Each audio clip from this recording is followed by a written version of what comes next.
कोहली भाई, world cup start हो गया। अब की बार हम जीतते रहेंगे। अरे बाबर भाई, कैसी बात कर रहे हो? अब की बार तो हम जीत के रहेंगे।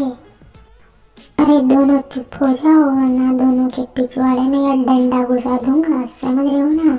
अरे कोहली भाई, आप तो बहुत चालू निकले। मैं जाना कि आप मुझे कुर्सी पर बिठाओगे, लेकिन आप तो डंडा फंसा रहे हो।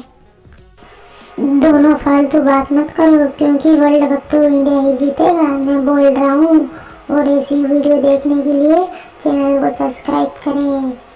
मैं विराट कोहली बोल रहा हूँ, जब तो सब्सक्राइब कर दो यार, सब्सक्राइबर बहुत कम है अपने, करो यार। चैनल सब्सक्राइब कर लिया हो तो बेल आइकन भी दबा देना दोस्तों। बेल आइकन दबा दिया हो दोस्तों तो वीडियो को लाइक और शेयर भी कर देना और अपने दोस्तों में भेजना।